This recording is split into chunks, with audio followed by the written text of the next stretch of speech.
I love the build. I think the build is really enjoyable. The dreaming of it, you got your work world and then you got your car world, and if you've got nothing to dream about and think about what you want to do, well, life will just be so boring, you know what I mean? Like, keeps you going, I guess, you know. The drive is just enjoyable as well, so I really haven't got a preference. My name is Mark Appap.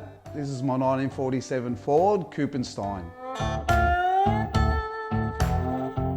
I think it started when probably in my childhood. I always watched American Graffiti, California Kid and stuff like that. So that's probably when I was about 13, 14 years old.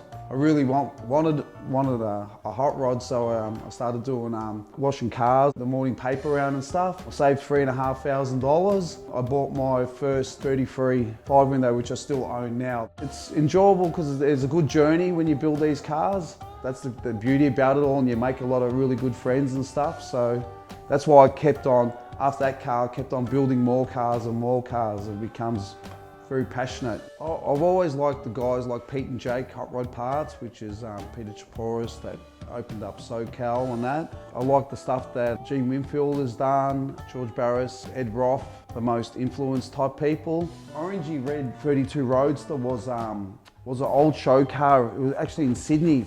And I just did a few things and changed it. A black one, I wanted to build something so I can show my talent on a pure and one only show car. I won a few trophies with it. It actually looks like a street rod. I want to turn it more into a hot rod, so that seems to be my next project. Well, I always liked the 50 Mercs and stuff like that. So I wanted to do something custom but outside the square. So this was actually advertised as a finished car.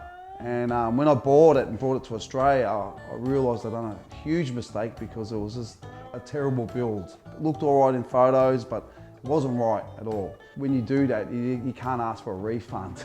And then when I ripped up the carpet, the floor was shot, the chop was even worse than what I thought. I said, you know what, I'm gonna have to redo the whole lot. And it was probably a good thing because I think if I bought a stock 47 Ford, I wouldn't have taken it this far. Well, there's probably about 30 different cars in it. This is like a Frankenstein, this car, because it's got a bit of this, bit of that. So, and it's a coupe, so I kind of turned the name into Coupenstein, yeah.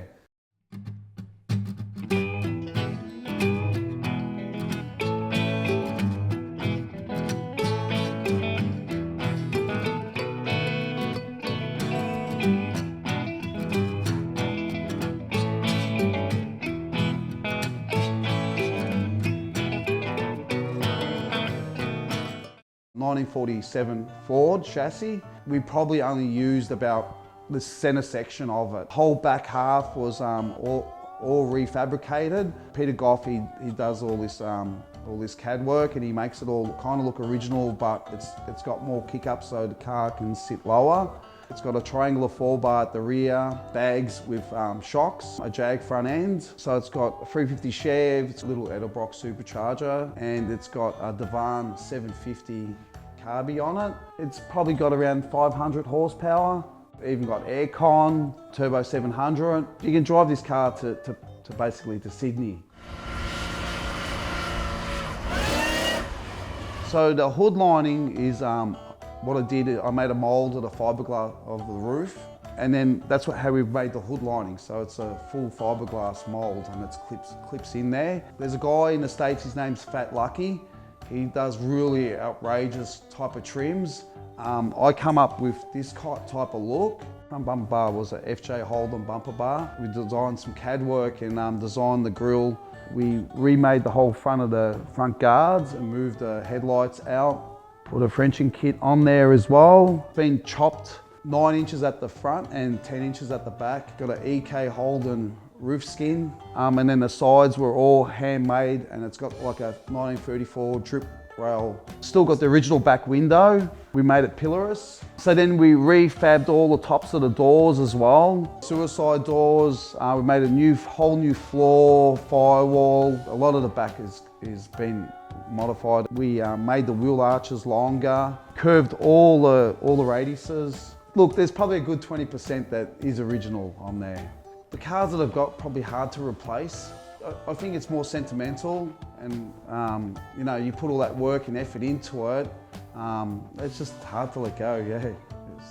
Especially Coupenstein, I don't think I could never let that go. And then, you know, you look at the purple 33, I couldn't let it go because I bought it when I was a kid. They've all got something that keeps me holding them, you know.